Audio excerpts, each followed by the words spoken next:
Magandang araw mga bayang karerista, November 20, 2024, Karera Tips and Lineups.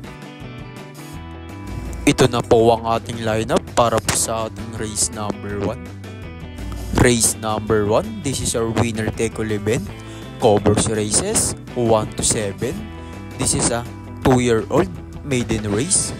Ang distansya nga po natin dito mga bayang karerista ay 1,400 meters at magsisimula nga po ito ng 5 PM mga bayang karerista. First case ko nga dito mga bayang karerista yung entry number 1, Sunset Beauty. Narerendahan nga po yan ni Marcangelo Alvarez. Solo ko na rin po ito mga bayang karerista para sa ating race number 1. Siyang may pinakamagandang prueba dito mga bayang karerista at mahusay ang may rento mga bayang karerista, Marcangelo Alvarez. Kaya sosolohin ko na to para sa ating race number 1.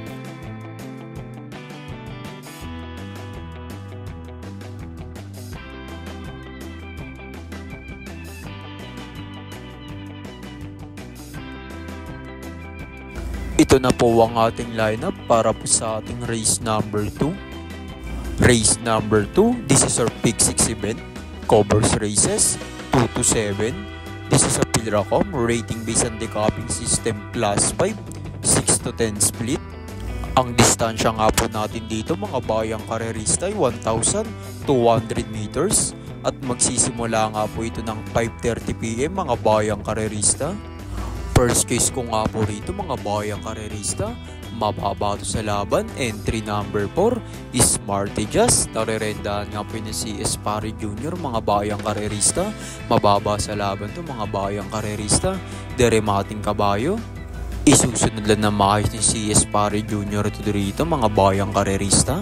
Second case ko nga yung entry number 1, Golden Area.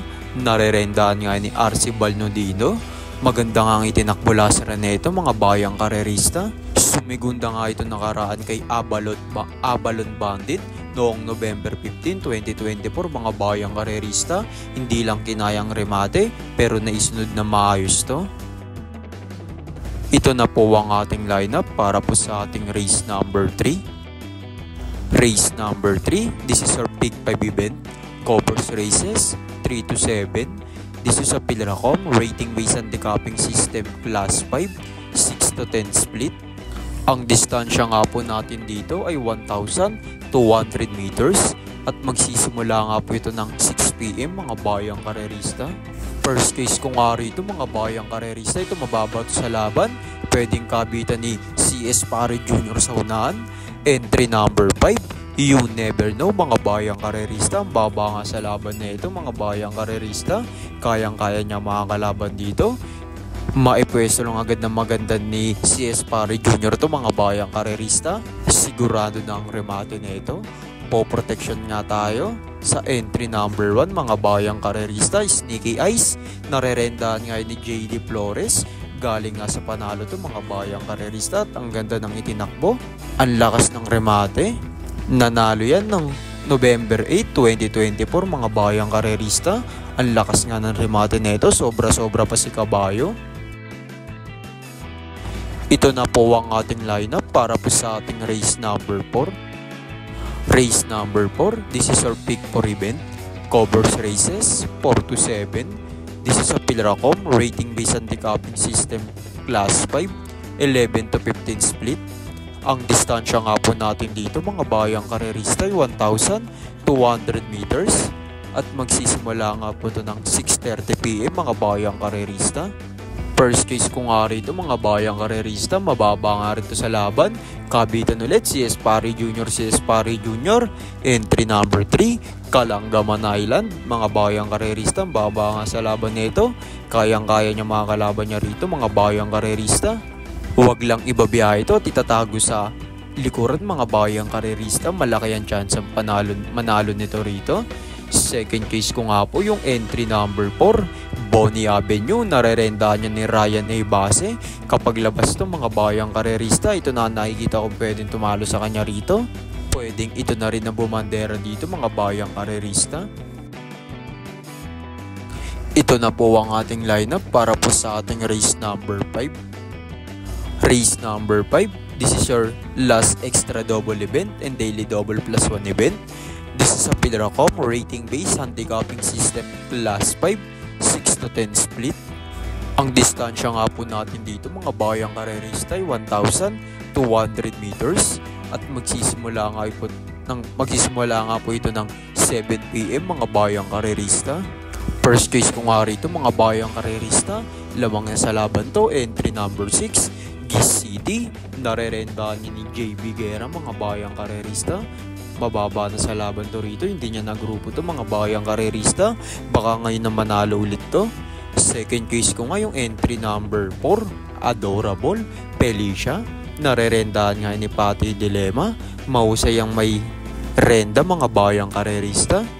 Isusunod at ididikit agad ni Adorable Felicia to dahil masyado mabilis si Type 1 sa unahan. Ito na po ang ating lineup para po sa ating race number 6. Race number 6, this is your last daily double event. This is a Pilracom rating based handicapping system class 5, 11 to 15 split.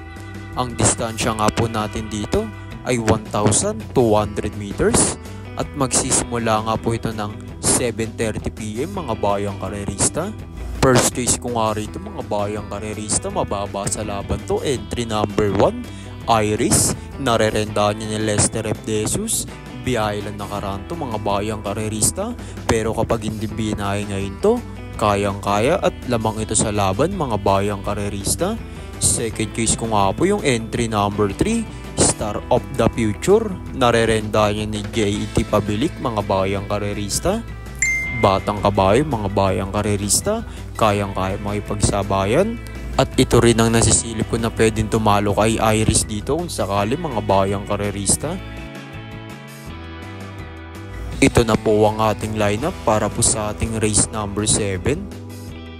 Race number 7, this is your last race for today. This is a Pilracom rating based handicapping system class 5 split placer. Ang distansya nga po natin dito ay 1,200 meters at magsisimula nga po ito ng 8 PM mga bayang karerista. First case ko nga po rito mga bayang karerista, lamang sa laban to, entry number 1, Quincy, narerendahan nga po ni JT Pabilik.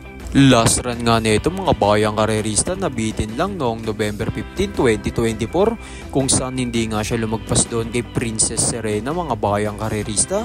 Pero ngayon kayang-kaya na mga kalaban niya rito, kaya na makaremate na maayos o kaya pwede niya na rin kunin ng unahan dito mga bayang karerista. Second case ko nga po yung entry number. Second case ko nga rito mga bayang karerista, ito may laban rin to at silip to sa karerang to. Entry number 2 nga po, Princess Belle, narerendahan niya ni RM Garcia.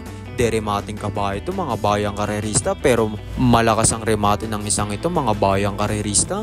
Kapag hindi agad nakaabot ng meta tong si Quincy mga bayang karerista, aabutin siya nito. At dyan na po nagtatapos ang ating karera tips and lineups mga bayang karerista. At sa mga gusto po ng online tayaan mga bayang karerista sa karera, message lang po kayo sa ating FB. Nandiyan po yan sa ating comment section. Click nyo lang po ang ating FB mga bayang karerista at i-message nyo lang po ako.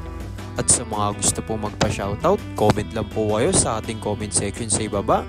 At i-shoutout nga po natin yan sa ating next racing video mga bayang karerista. Good luck and happy racing po sa inyong lahat mga bayang karerista.